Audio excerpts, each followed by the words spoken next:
Hey, Kristen, thank you so much for joining our show. Thanks for having me. I'm excited. All right, tell us a little bit about yourself. What work do you do? Right now, I do work kind of helping people into their own hearts and minds with poetry and books and business coaching. That's more like life coaching, but not in the horrible way where I imply that I know things about life. I'm like, "Ugh." So finding yourself through the lens of business is probably the best way to put it at this point in the game. I feel like whenever you get to into the business realm that we're all in, life coaching and business coaching is basically the same thing. Or there's such an overlap between the two where we're putting so much of ourselves into our work that for you to coach one, you're definitely going to be coaching the other. So totally understanding that overlap there. Yeah, people are like, well, I have $100,000 in debt and my marriage is failing, but I don't want to talk about that. I just want to talk about my business. And I was like, no. Didn't work that way. That's Yeah. actually exactly why I got life coaching certification through Martha Beck was because at the end of a brand platform where I'm showing someone their new logo identity and messaging and positioning, they would say things like, okay, but I'm getting a divorce next week. What does that mean for my brand? And I Right. felt very ill equipped to handle those conversations. I guess that's not true. I didn't have the confidence that certification gave me. Hmm. So, even after going through the process, I realized, oh, it's just a conversation. It's just asking really great questions. But it definitely gave me a few extra tools that were really great. Okay, so tell us how you got to where you are. What's your creative entrepreneurial path been like? It's been like a zigzag hit by a lightning strike, I think. It's like it's a situation. About 9 years ago, I guess it was, I have degrees in education and English, and I was teaching special education. And that was every bit as draining and exhausting as you might imagine in your mind when you hear those things put together. And so I decided that I was going to go ahead and leave as quickly as I could by giving my 2 weeks notice. And I didn't have a job lined up and I didn't know what I wanted to do, but I did have a portfolio of 4x6 prints from Target because I was doing photography, right? Total air quotes here. I got a job doing photography. I got a job doing like you stand here and I will take your photo and it will be very there is a formula. It's all very precise. And I found out I was really good at it. I was really good at connecting with people. I was really good at selling to them, and I got a lot better at selling to them. And so I started to talk to other people. I started to write a blog to other people about this is what I'm learning, this is what I'm doing, this is what's working, this is what isn't working. And I had never learned a thing about marketing because why would you learn marketing when you're taking education classes? That's not a thing. So I was learning and sharing in real time. And that was the Brand Camp blog that lasted for 7 years. I would write twice a week and tell people this is what I did, this is what I'm learning. And it's all been an experiment. And then very recently, I switched over to my name because I got too big for Brand Camp and making the this one time a Brand Camp joke. Like it finally outgrew it 7 years in. Like, I don't know if really that joke will ever be fully played out. it's up Maybe. for debate, but I am done with it for now. That's all I can say. Okay, I want to dig in here real quick. There's a couple of things here. I think it's so cool that by sharing your story along the way of what you're learning and what you're experimenting with positions you as an expert in that thing. And that has been my experience. So, for you listeners out there who are learning something new, capture, shape, and share it somewhere because it will take you places. And obviously, it's taken you places, Kristen. I think what's really interesting is that your brand got too big, so you went to your name. And I'm seeing the opposite happen a lot, where people start out with their name and then they feel like they're growing and getting too big for just their name.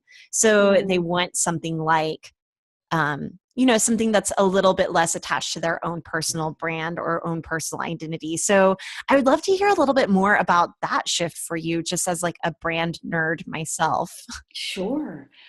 I think it's because I realized that everything in me that was learning about business, like big quotes business, was that you need to have a team, and then you have to outsource, and then you have to have people, and then you hire people, and then it gets bigger, and then there are more people.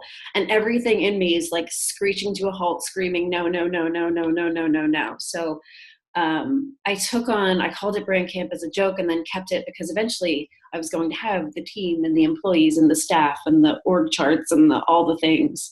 And then like it just kept coming back to me being like, no, and no, and no. And it isn't that I don't want to get X people big or X following large. It's just that if it's more than like me and a few people that I've hired and a really handy delivery man for pizza, like it's too big for me. And it's too close to my heart to give it a different name at this point. So it's not that it's not a pro or anti, it's just for me and for what I want to do, it's the only thing that I think can hold me for the long term, because it's held me this far.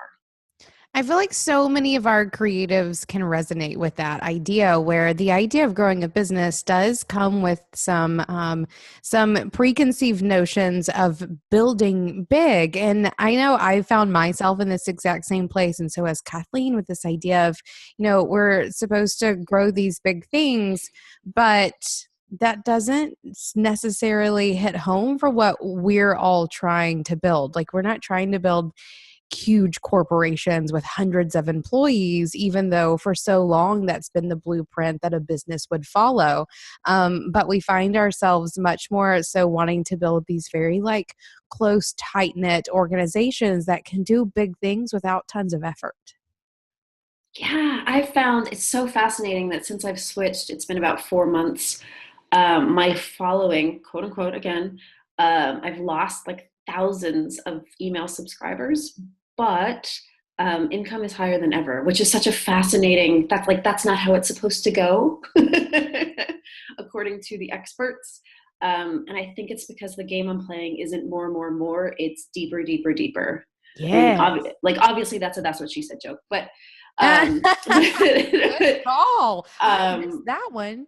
Right? But the game of like how can we connect across time and space and where we are, and how can we connect as humans, is so much more interesting to me than the game of how can we make more money and get more followers and get more launch funnels funneling and all that kind of stuff. So that's where I'm choosing to kind of throw my cards and play the game. Oh, I love that. Do more with less, I think, is going to be a mantra for everyone in the coming decades. I hope so. I hope.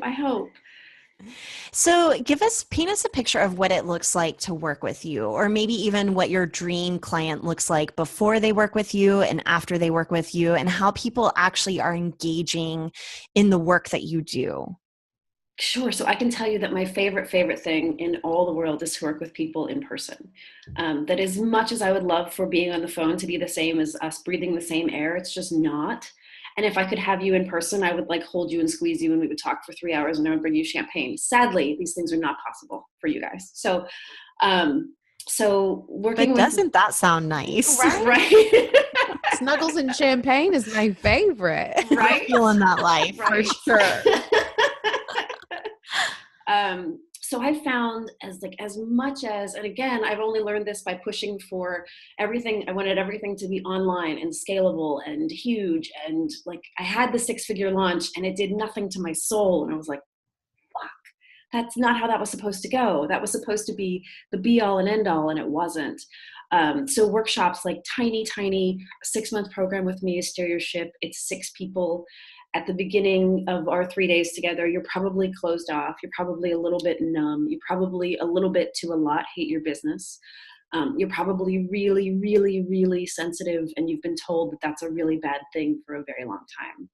In many cases, you're also an empath, meaning you can feel other people's feelings, and you have trouble distinguishing between these are my feelings, these are those feelings, and these, now there's another layer, are the feelings of the general populace post-Trump election, because there is a whole other layer at this point of just like, oh God. So we come together and we explore all those things, and we talk about your business, and we vote a bunch of stuff off of your personal island, and we put a bunch of things onto your island. So if you have an org chart for how it's going to go 8 years from now, we're probably going to be like, okay, burn that and start tomorrow. And what does that look like? So it's kind of a way to fast forward the things that you would really like to have happen in the future someday. It's a time to bring that into now. And then I stay with you while you're in the now, which is inevitably hard and dark and painful and also beautiful and wonderful and magnificent. And they tend to be tied together. And I'm with you the whole way. And then we meet at the end again. I have two questions. One Yes. is, when did you decide that you needed to break the mold in this way, where you were going to work with people the way you wanted to work with people, period, in the kind of business that you wanted to build, period? Mm-hmm. And two, how do your people react when you encourage them to do the same thing? One was I paid a butt ton of money to an individual to do a giant mastermind group. And I did, like, under her tutelage, it was so amazing because I got all the things that I thought I wanted. Like, I was like, following, doubled, 6-figure launch, check, like, just all the prestige was rained upon me. And it didn't do a thing for my heart and my soul and my gut. And it made me sad. And it didn't stop me from getting on the phone and crying about how I was in the wrong marriage and how I was going to therapy. And so like, the big be all and end all thing that cost a lot of money didn't actually work. And I was like, wait, I'm just going to have to do this the way that I feel like it should be done, which is smaller and closer and tighter. And it's not as scalable, and it's not sexy to have 6 people at $4,500 a piece. I'm supposed to charge 30 grand a piece minimum, right? So there's a part of me that's a rebel. That's a part of me that is just like, fuck the system. And then there's a part of me that had to go all the way into the system, understand it, master it, and be like, oh, that's still not the way that I want to do that. And then there was a lot of anger that came out of, I wasted all that money and time. I didn't. I just learned a lot about myself and how I work. And it's a lot easier for me to give people the parts that have really served me. Like, the 6-figure launch parts are still helpful, but they aren't the be all and end all of what I do. So that's how I learned, by going in and doing it the right, wrong way for me. And then I forget your second question entirely. I'm sorry. No, perfect. You should. That was a great answer.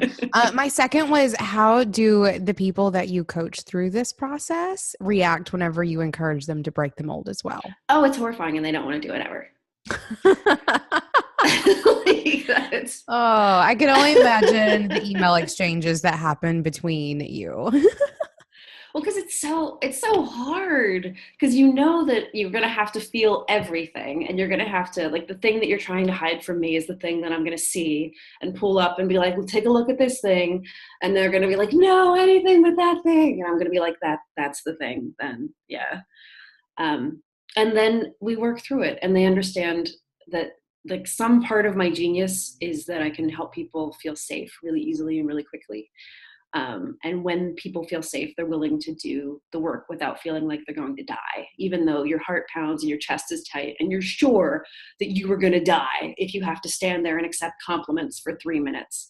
And then you don't die, right? Like, that's what happens. Love that. Good. So people might come into it being attracted to that 6-figure launch. And there is, like, what is it specifically about the 6-figure thing? And I feel like it's a trap that even we as hosts of Being Boss can start to fall into, because I feel like, sure, we can talk about running a 6-figure business and it gives you this clout and credibility, but we're also so much more interested in our hearts and our minds. But we've also got to pay the bills, and there's something to being profitable. Do you ever think about that balance and blend and how it all works together? All the time. I figured out a long time ago that my trigger for people, like the Sally Hogshead trigger, how to fascinate, is rebellion. And so if I'm doing it the way everyone else is doing it, I'm inevitably going to find a way that it doesn't work that way for me anymore. I'm going to make it about breaking the system. I think part of it is just that we teach everywhere all the time. It's how to establish clout and how to show social proof and how to just, basically appear vulnerable, but not actually be vulnerable. And I've just found that to be really dull and boring and terrible. And, like, if all you have to say about me is Kristen Kalp, who once had a 6-figure launch, then I have failed as a human and my soul hurts. Like, that's Right. It's just so terrible. So if there's nothing against it, I've done it and it's cool and I could probably do it again. It'd be great. But I just don't think that that's like that's a good place to start a conversation. And that's not a good place to kind of focus all of our conversations. It's sort of soulless and lifeless and meh. Yeah, amen. I Amen. know. Now I'm like rethinking my next 6 months. No, because So, I think that we've all proven, I mean, the three of us sitting here have proven ourselves to be very successful creatives who can launch, and we've all seen the other side of it. Or I think that at least the three of us have experienced that, oh, I got exactly what I thought that I wanted, and it didn't change how I feel. Or it didn't change how easy or hard it is to run a business. It didn't make anything, I mean, it all comes, Danielle Laporte talks a lot about core desired feelings. And I think that a lot of creative entrepreneurs go into business fantasizing about the six figures and not really fantasizing about how they want to feel. Emily, were you going to say something? Yeah, it brings up some notorious BIG for me with money no problems. Is definitely been one thing that has come up for me, and not even like the money aspect, but definitely as you do more, life doesn't get easier; it gets harder. It also reminds me of like raising a child, where like as soon as they start sleeping all night, they'll start teething, and as soon as yeah. they're done teething, they'll start telling you no. And so, like, one problem will always only turn into another one, which is all good and fine. It's the process and all of the things, but you have to choose which problems you want to have and the ones that you want to be okay with or you want to live with and deal with. Because every success will come with a different set of problems. It's just which ones are going to make you okay with getting up in the morning. I think it's also like, though, that I guess I've been thinking about this lately, Emily, too, that mo money, mo problems kind of Yeah. thing. And I've experienced this even with having like that social proof. Having a bigger following means you're going to get bigger criticisms or, anything like that. But at the same time, that kind of what you're talking about, Kristen, of being vulnerable versus saying you're vulnerable means that you're going to get criticism or I don't know. Okay, so back to the mo money, mo problems thing, though. For me, where I feel conflicted about this is that we're also against the starving artist myth. You know what I mean? And so these are kind of in contrast to each other because I do want people to get paid and I don't want to believe that it's mo money, mo problems.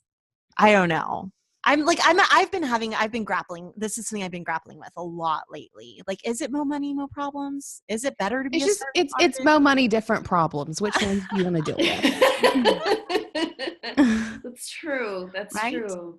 Yeah. I've also found though that um, I'm totally willing to take on the problems, the mo money, mo problems, the different problems. If it's a project that like lights me up all the way down to my core and my crotchels. And if it doesn't and I make the money, I'm like, oh my God, this was so not worth it. Even if it's more money. Like I would Right. rather make less money at a thing that lights me all the way up than make a shit ton of money at like, well, that was all right, I guess. Right. I completely agree with that. And that's like choosing your problems. And so I guess it's even less about choosing your problems and more about choosing the environment of your problems. Like, where do you want to be to deal with these things or not?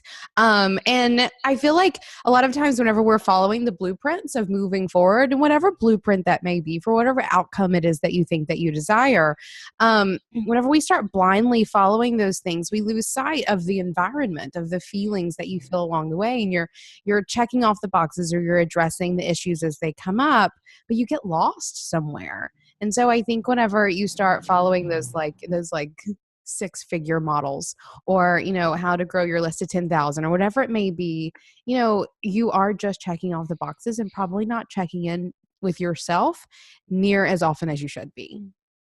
Yeah, because there's so much to be said for this feels horrible. Like this is no.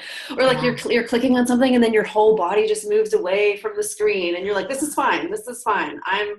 This is great. I love this. And like it's not great. Like your whole body is trying to like attach to the wall behind you so that you are far from this. I don't think that we pay enough attention to our bodies and to the signals that they give that try to tell us, like, no, stop going down this road. And we ignore them for a long time, or at least I did. I don't want to project onto your very wise people that are listening, but that's what I did for a long time. It took a long time for me to learn to be like, body is very clearly giving you a no, and you're trying to override it. This is going to go horribly wrong for you. Oh, I want to talk about that for a second for sure, because I will never forget like elementary school going through this exercise where I think it was like a dealing with your anger exercise for like fourth graders or something. And they brought up this idea of like, where do you feel anger in your body? Like, what does that feel like to you? And I remember like realizing that I clench my fists and my jaws, or my jaw. I guess I just have one. Or do I, is it two? Is it a set? I don't know. It doesn't matter. So I clench my teeth basically, and I clench my fists, and I'll never forget realizing that and how empowering that was, and how like even to this day, I know that I'm mad because my jaw is hurting because I'm clenching my teeth and my fingernails are digging into my palms. And I think that whenever you can learn to recognize how your body is affected by any emotion is when you have that connection both to your body, but also it triggers something in your mind to realize what's happening when you may not even realize that you're mad or not enjoying whatever part of the process that you're in at the moment. So I would love to hear from you, like what are some of those cues, or how should you test out to figure out what some of those cues are? So you are ultimately very enlightened, Emily, because you learned that in fourth grade, and I learned that when I was 30. Oh, good. So yeah, that was when I started. It's been a good couple of years. So one of the easiest ways I found is that your body will generally move towards something it wants and away from something it doesn't want. So anytime that you have a yes/no decision, and not like a life-threatening decision, this is very like, should I have an apple or a banana for breakfast decision. If you're standing and you say, I want banana, and your body moves forward, then you want a banana. And if it moves back, then you don't. Which seems really stupid until you're like in the Whole Foods aisle holding supplements going, my body wants this. No. Okay, my body wants this. No. And I can't tell you how many times I've gotten just what I needed without any sort of using my logic, with my mind just like, or just tapping into body, and body will say like, yeah, this is what you need. So once I used that to buy nettle leaves in the middle of Kenya because my stomach hurt really badly, and I had no idea what nettle leaves were. And it turns out they're a digestive aid that helps with stomach problems. So I was in the middle of Kenya, in the middle of a pharmacy, like, no, yes, okay, we're taking those home. I don't know what those are. I love that. It's a really, really simple one. And the other thing is that if you don't label whatever it is that you feel in your body as good or bad, if you can just identify it, there's often a positive and a negative that goes with it. So you might react in just the same way if you find out that like Prince is being resurrected from the dead and he's coming to do a concert in your bedroom. Like you might clench your fists and clench your jaw and be like, oh my God, and just scream a little bit, which is exactly the same thing you do if you're really angry, except that it's actually a really positive emotion that's moving through you. So if you can just give examples like what you did, which is my fists clench and my jaw tightens, there's often more than one emotion that it happens for. There's usually a positive and a negative. Interesting. Yeah, I think a lot about the difference between fear and excitement feels very similar to me. And so sometimes, let's say even coming onto a podcast recording, I might have butterflies in my stomach, and I could easily translate that to, I don't want to do this. I'm scared. I don't want to do it. Or how can I alchemize that feeling in my body to be the emotion that I want to have, which is excitement, and really realizing, oh, that's butterflies in my stomach. I'm really excited to meet someone new and have a conversation. So I'm super curious about that. And that's exactly kind of what I heard you saying, Kristen, talking about Prince doing a show in your bedroom, like having those same kinds of feelings. And that's where I like to think about being almost a master of my emotions, not beating them into submission, but realizing that the emotions running through my body, that I still have that I can decide. I can decide if I'm excited, or I can decide if I'm afraid, to some extent. Obviously, there's a balance. Yes. There's some point of listening to your body, like, don't go down the dark alley. Like, you're not excited to go down the dark alley. You're afraid. Skipping down because you're going to do it. Probably not the best way to use that. Okay, so I'm going to shift topics just a little bit because, Kristen, one of the things that you talk about is being bold. You have a magazine called Brave. Am I wrong? Did I see that? Fuck Yeah magazine with the first Fuck episode Yeah is Brave, magazine. yeah. Okay. Yeah. So it But had yes, Brave across the top. And I it just feel does. like you have this bold personality. And I think that everyone, I mean, if you have a podcast, you probably have a bold personality. And all of us here do have podcasts. So I think it's easy for creatives like us to, be all fuck yeah and tell people to show up and be brave. And our hair is probably changing every 2 years. We're probably wearing glitter liner. You But know it. I've been really curious. This is another thing I've been really grappling with lately, with like the message of authenticity coming up a lot, is what about, creatives who are just authentically more quiet or subtle or not rocking pink hair or glitter liner? How would you guide those kinds of creatives to be a little more brave or to show up? I don't think that my pink hair makes me more me, but it is a very accurate expression of what I feel. And so anyone who's sharing a very accurate expression of who they are and what they're feeling is doing a good job. And anyone who is connected to their worth and their work in the world without making their work their sole source of worth is doing it okay. The way that I define brave is to just the ability to turn up the volume on yourself. So if you naturally want to write emo songs and sing them, then the next step might be to share them with other people. And the next step after that might be to sing them at open mic. And so it doesn't mean that you need to change what you're singing. You don't need to change your tune, but you might have to share your tune with more people. I love that so much. I feel like that's one of the best descriptions I've ever heard of it, is turning up the volume on it. Yeah, so there isn't any right or wrong way, but there's only, is this a song you actually want to sing, or are you trying to sing someone else's song? And if you're trying to sing someone else's song, it's never going to go as well as you had planned. Yeah, and then you're just being loud. I think that people talk a lot about noise, and I think that whenever we're experiencing noise, it's probably because we're hearing a lot of people just being loud and not necessarily turning up the volume in a way that resonates. Yeah, because sometimes like Mary Oliver is so loud, and I've heard one interview with Mary Oliver in my whole lifetime. She just writes poems, and they're so quiet, but they're so her, and they come from like the source of her way deep down in, and the only way to hear that is to quietly turn up where you are and what you're hearing inside for decades and decades and decades on end. So like loud in terms of volume is not really the same as loud in terms of how deeply connected to yourself you are and how you express that. That's amazing. And I think the world of the internet makes that so much easier now than it has ever been before. And I mean, I obviously don't think that comes as a surprise to anyone listening to this. But you so easily have a platform to reach people and to share what it is that you are here creating or want to share. So I do love the idea of just do what you do, but actually hit publish. Or actually share it with someone and then share it again, and then maybe share it again more personally in a personal email or whatever it may be. I think that there are very easy little steps that you can take in the online world to be more brave with whatever it is that you're creating. And that, my friends, is the secret to marketing, even if you know nothing about marketing. Agreed. Mm-hmm. Absolutely. Yeah.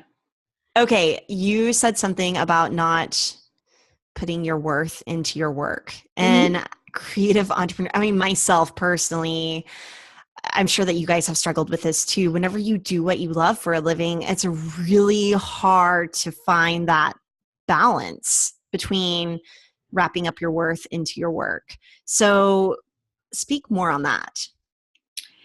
I think it's really important for me to be able to discern the difference between my value as a human being and whether or not someone bought my book of poetry. Because if I make my worth as a human being how many poetry books I've sold, I'm always going to be like, dear God, I should just be shot because I haven't hit my marks, I haven't hit my targets, and I'm not an international #1 New York Times bestseller yet.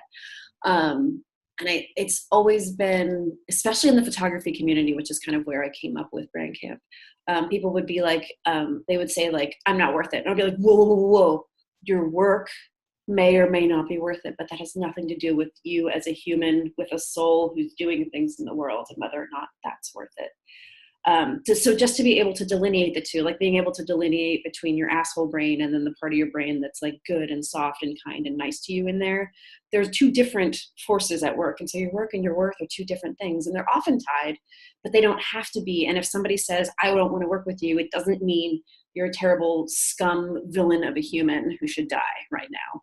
That might be what you hear, but that's not what the person's actually saying at that moment. And that's just a lot of work. That's a lot of rejection and a lot of like, oh, you're saying no to working with me, but you're not saying, no, I hate you, die. You're just saying, I don't have the money right now, or it's not a good time, or I will totally work with you in 6 months, or my husband says no and he has control over the finances at this very moment, or I am breastfeeding a child because I had one 3 months ago and I don't have time for anything right now. There are lots and lots and lots and lots of good reasons to work with you as a human and as a person doing incredible work in the world that have nothing to do with how much your work costs. And when you can delineate those two, you're like, oh, your life gets so much better because it's so much less emotional and tumultuous in there when somebody says no.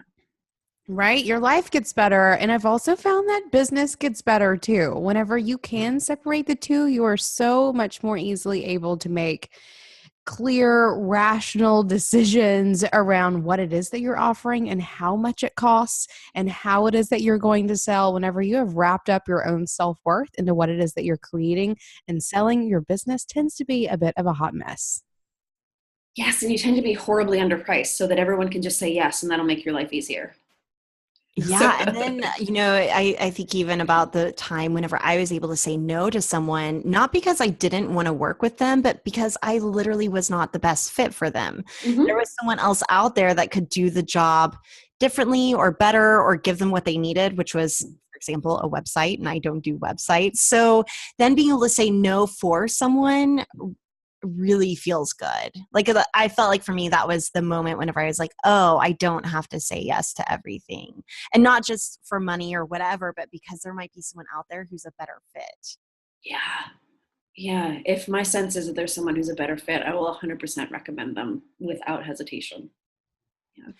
Okay, so we talked a little bit about the creatives who are maybe a little quieter. And one of the things I loved that you just said was how your pink hair might be an authentic expression or, kind of aligned with how you feel on the inside. And you're able to accurately express that on the outside.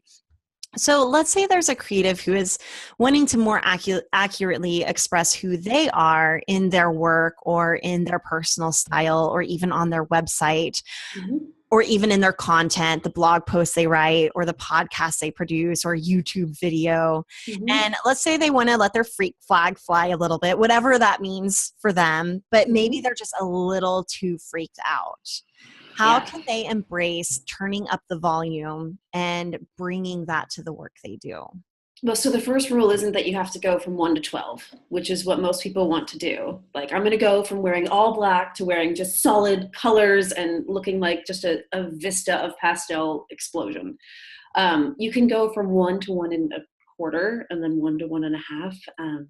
I find that that consistency is a lot more important than how deep you're willing to go. So if you're willing to turn it up just a quarter of a fraction of a teeny tiny bit every day, it's probably going to go a lot better for you than if you're the person that's like, in 6 months, I'm going to make the leap and I'm going to jump over the mountain and it's going to be terrible is what it's going to be. It's going to go horribly wrong. So if you look at me and think like, oh, she probably went from 0 to 17 in like 43 seconds, be like, no, what you're seeing is a process that is wild and unfolding magnificently over the course of a decade. So don't ever assume that the people that you see, unless they have celebrity stylists, have gone from 0 to 12, but it's probably been a very, very, very, very slow unfolding. And it's probably, when you bring your best work to the table, you're always going to be jealous of someone else for the talents that they have that you don't have. Like, you're always going to wish for something different, and you're going to have to deal with the fact that you have the talents you have. So freaking deal with it and bring them to the table and keep showing up and keep showing up and keep showing up and keep showing up. I know it's really boring and terrible. I'm sorry, but keep showing up. I think it speaks so true to that feeling of, even for example, my house. Like, I just want it to look the way I want it to look. I have this vision in my mind, and I could go out tomorrow and literally buy all the things, but it would then be so out of the box, right? Or just off the rack. There wouldn't have been that amount of evolution or growth or personal style that evolves along the way. And I think that really speaks to the journey is where it's at. It's not about the end result. It's not about your end vision, because that could even change along the way. And it ends up costing us so much money whenever we think that we want something. We fill our house with it, or we fill our wardrobe with it, or we completely overhaul our website and then realize, oh, that's not actually what I want. And there's like no room for error along the way if you're going from 1 to 12 overnight. If you're going from 1 to 1.5 to 2 to 2.5, there's room for error. You can make mistakes and it's not devastating.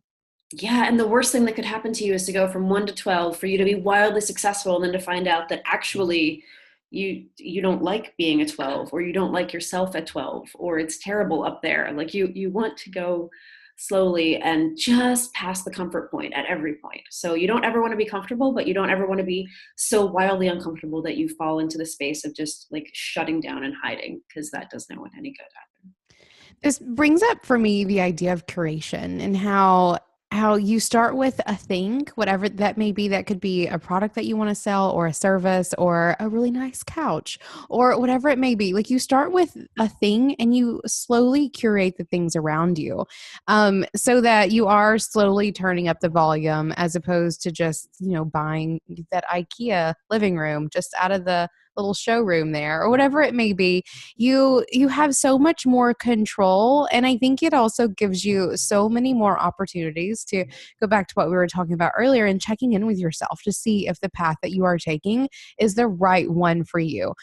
You said a second ago, like, even growing your business into, like, taking it from 1 to 12 and having a huge business. If you check in with yourself at 12, at that point, and you've created something that you don't want to do, think about having to fire your team and how awful that would feel to have to do that, or to tell all of your clients or customers that you're going to close down and that it's no more because you didn't take the time to curate slowly and check in with yourself consistently along the way. I think that's where you get into these, like, seriously, like, horrible case studies of businesses that fail, or of people who just go off the deep end, or whatever it may be. It's because they're turning it up too loud too quickly, and finding out that that's not actually who they are either. Yeah, I would say most people have a pretty low volume threshold. And then they get scared and just start to repeat what other people say, or try and find a way to make themselves fit into an existing model. So going anywhere past like a 6 is a very slow process, I found, because we don't have a whole lot of role models for past 6. Not good ones. I can think of a whole lot of bad ones right off the cuff. Right, But you you're end up right. with some Britney, some you shave your head and whatnot. Like, it's not good. So you go very slowly. Yeah. Oh, I love that. And that's also so against, like, industry standard, or like what is usually expected. Usually, once you get the snowball rolling, the idea is to make it roll quickly. But that also scares the shit out of me. Like, personally, whenever I'm checking in with myself, the idea of a fastly moving snowball in reality, or hypothetically, is frightening. So I'm much more like the permission to raise the volume slowly. I love this. I know we talk a lot about expanding our capacities for success and how that works. And so I've always thought of it as an electrical circuit, and how you don't want to like overwhelm your circuit board with electricity if you can't handle it, right? And so even thinking about the metaphor of it being volume, you will blow out your speakers in your car if you just go from 1 to 12, right? But if you go slowly, you can get a real loud party going on. So I like this idea too of slow growth, and really using that time to figure out who it is that you want to be, who it is that you really are, and how that shows up in your work and life. So I'm curious, like, I feel like we've been talking about the concepts of this, but how does this actually show up for a lot of your clients in their work and their lives? So they're going through the process with you, they're getting in tune with what they actually want, they're, figuring out the station they want to turn up the volume on. How does that actually show up in the daily grind? But usually my clients are making stuff and then they're like, well, I'm going to share it eventually.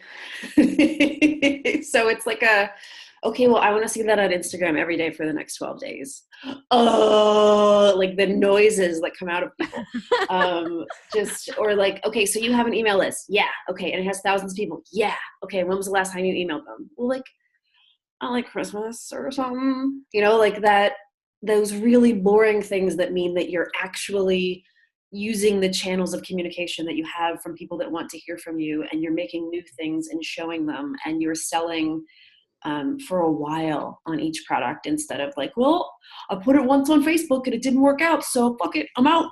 Like just the boring, consistent means of doing it. And then there are a couple of common things people do, on bio pages, if you either talk about yourself in the third person, or you don't have a photo of yourself, or you're hidden behind someone else, or behind especially your children, the juju on that is like you front and center looking at camera. Come on now, we can do this. If you have a physical brick and mortar location, or you work in some fashion where you're going to be working with people locally, just having your name, address, phone number, email address, easy, simple.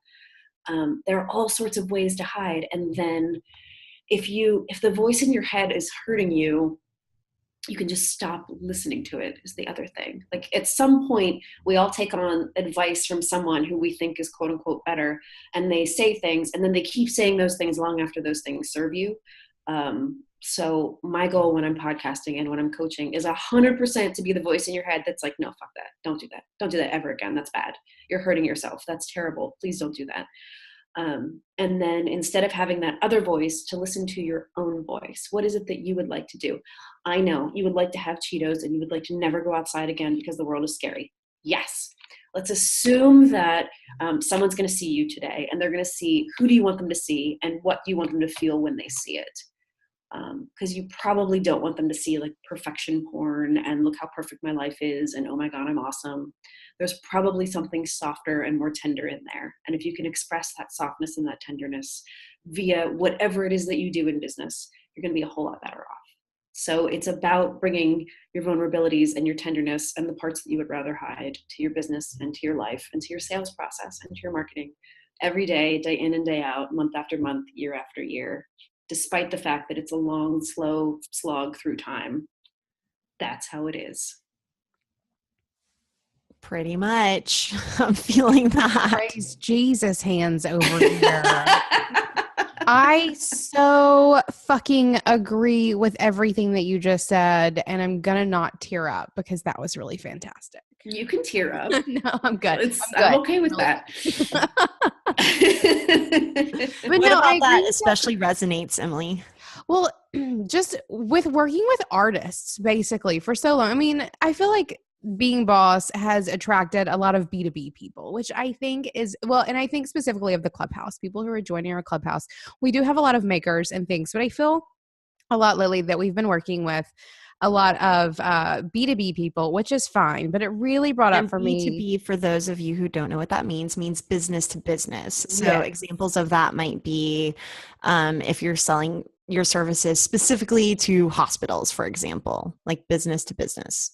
Yes, and that requires a little more hardness, I think, which is something that I feel like I've adopted a lot lately. I sell obviously B2B, but it brings back up for me my prior life with working just with artists and makers, and how what you were saying a minute ago about like an about page.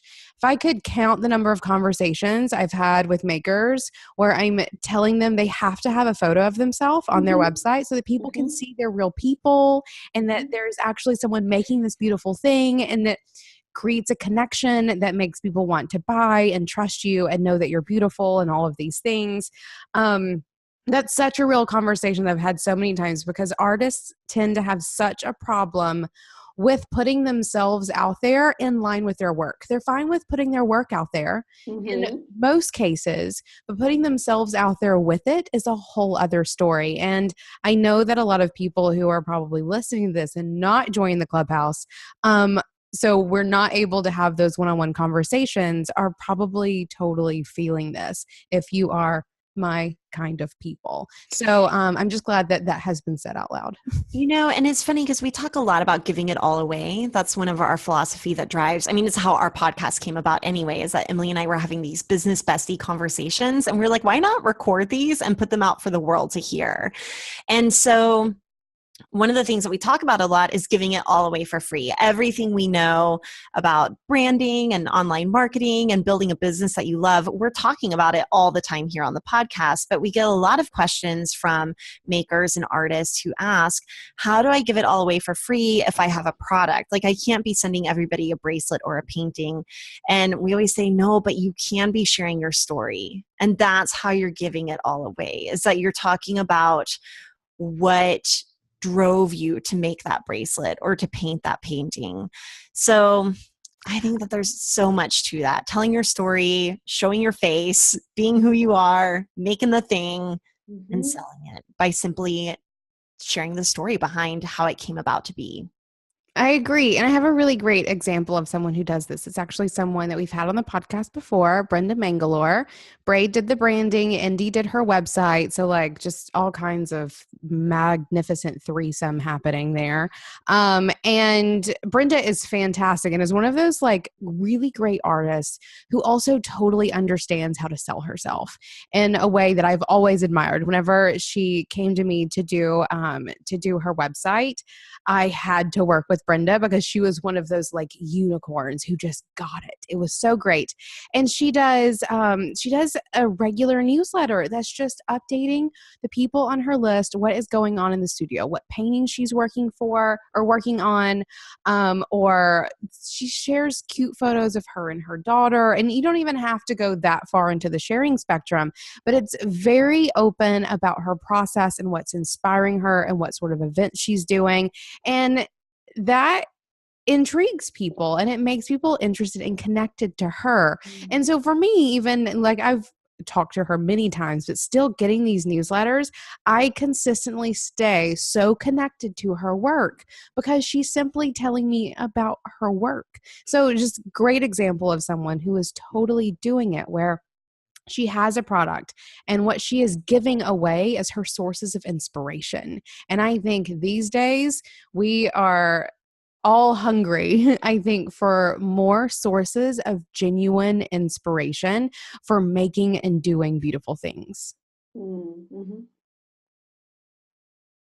I got the shoulder shimmy. Let's all just sit with that one for a second. I know. So, Kristen, what a piece of advice would you give to one of our listeners who's wanting to be more boss by showing up as they are every single day in their business, and maybe even not just every day, but in their long-term vision for what they want to create?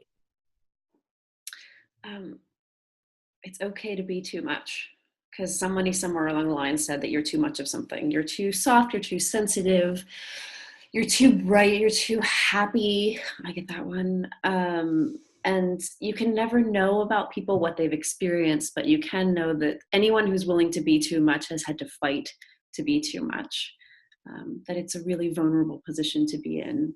That the reason I smile at kids and laugh at dogs is because I've spent years dealing with clinical depression, and so any day that I can wake up and not feel like I want to hurt myself or kill myself is a day in which I am happy. And if you're like, well, you're too happy, then I'm like, well, just the You're alternative too much of is an not pretty, asshole. right? Right? Like just be willing to be too much of something, because when you're too much of something in your opinion, you're probably just the right amount of it in other people's opinions and in the opinions of the people who desperately need to hear from you or see what you have to offer, or what you have to make. So if you're willing to go all the way down in there and be too much of something, awesome, keep going, it'll be great. I love it. I know, that's where the magic lives, in the too much and really great brands. Yes. Right? Yes. Oh, like one of the things that I love about that is people who attach themselves or attach their brands to colors. Like that, I think is a perfect example of what someone who like will only design shit with orange or pink or purple or whatever. Like that's a perfect example of like too much, but totally works. Those brands tend to do fairly well, I find. Yeah, absolutely. Well, because you're going to push people away, but you're also going to alchemize the people that you need right to you. I find that I don't get that much hate mail because people tend to unfollow, unsubscribe, or give up on me way before they give me their email address. So I think that's part of the danger of being like not too much, being quote unquote safe. There's so many air quotes for those of you listening because you can't see me. Part of the danger is that you might get lots of people that think that they're your people, and then when you actually do turn it up like half an inch or half a dial, they're going to go screaming because they didn't get what they thought they were getting. They kind of made that up because you were boring. Whereas if you're too much right from the start, then they just run away, and it's so much better. Amen. So make people run away because it's awesome on the other side of that, I promise. I feel like I want that to be my tagline, making people run away since 1982. Yes. Yes. Totally. Absolutely. Kristen, what makes you feel most boss? Oh man, those emails when people are like, I did this and I did this and I did this and I did this and I did this and I think I'm going to throw up a little bit, but thank you. All those, it's always the people that have gone further than they think they could go because of something that I said or something that I mentioned somewhere. And I was like, oh, that's silly. I don't even know why I'm talking about that. That was stupid. And then years, and it's usually years later, people will come to me and be like, just so you know, this changed everything. And I'm like, A, thank you. And B, why didn't you tell me sooner? Like, always. Yeah. You know, that makes me think a little bit about how we show up and we hit publish and we're super consistent with that. But something happened, especially in blogging, where the conversation stopped. I feel like things started moving so fast that people stopped sending those kinds of emails. And so I try and make it a practice every month to go in and do a batch of podcast reviews, of book reviews, of leaving someone a comment on their Instagram rather than just liking it, and letting them know what a difference they've made in my work and in my life. So I think that there is this conversation that happens because those emails are going to make somebody's day. And so if you have been affected by someone's work, shoot them an email and let them know, because that's positively. really If it's negatively, keep your trap shut. Yes. Yes. No one wants to hear that shit. But otherwise, please spread the love. But it's easy. Yes. It's easy to forget to do that as content producers, you know, and people who are churning it out and writing and podcasting and all that stuff. It's easy to forget, like, oh yeah, there are people who greatly impact my work and they might like to hear a thank you letter, even as big as they are, you know, like it might seem like someone who is such a big deal, they would never care about your thank you note. But they do. They totally care. And introverts, especially, because they don't want to bother anyone, quote unquote. Like, thank you notes are never bothering as a rule. Just never, ever, ever. You can always send a thank you note or a kind word. Always. Yeah. Agreed. Kristen, thank you so much for hanging out with us. Where can our listeners find more of you? And you can find me at KristenKalp.com, KristenKalp.com. That's where I hang. Thank you for listening to Being Boss. Find articles, show notes, and downloads at www.beingboss.club. Do the work, be boss, and we'll see you next week.